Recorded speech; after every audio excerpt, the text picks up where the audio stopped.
জাকির সরকার আসলে কুষ্টিয়াবাসীর জন্য একটা আশীর্বাদ বলতে গেলে।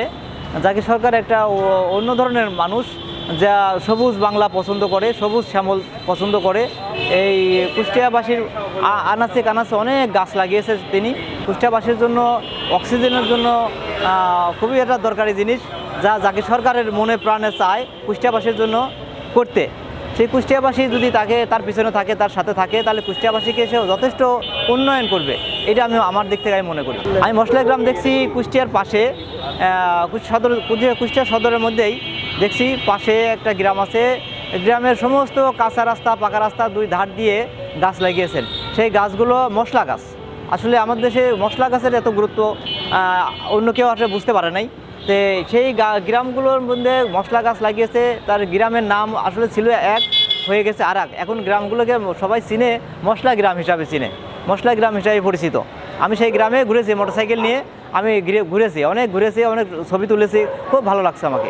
জাকির সরকার ব্যক্তিগতভাবে উনি আসলে একজন সৎ মানুষের মধ্যেই পড়ে এবং গরিব দুঃখী মানুষের পাশে থাকে, গরিব দুঃখী মানুষের অনেক সাহায্য সহযোগিতা করেন, এগুলো আমি দেখছি। তারপরে উনি চায় যে আমি কুষ্টিয়ার একটা দায়িত্ব নিয়ে কুষ্টিয়াবাসীকে সমুজ্জ্বল করব, কুষ্টিয়াবাসীকে আমি ডেভেলপ করব, এরকম চাই। অতীতে যারা ছিল, দায়িত্ব পেয়েছিল, তাদের চাইতে উনি অনেক ডেভেলপ করতে চায়, তার মনে প্রাণে চায়। আসলে তার আশাও দরকার, আমি মনে করি তার আশা দরকার।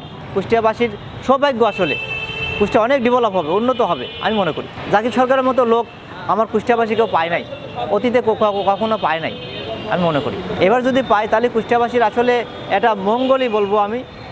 তার মনে চায় কুষ্টিয়াকে অনেক ডেভেলপ করব, রাস্তাঘাট দিয়ে, গাছপালা লাগানো দিয়ে। তারপরে এই যে পানি নিষ্কাশন, বন্যার সময় যে কুষ্টিয়ার পানিতে ভরে যায়, আসলে এইটা কোনো নেতা, কোনো দায়িত্ববান লোক কেউ এগুলো দেখে না, সুনজরে দেখে না ইতিপূর্বে।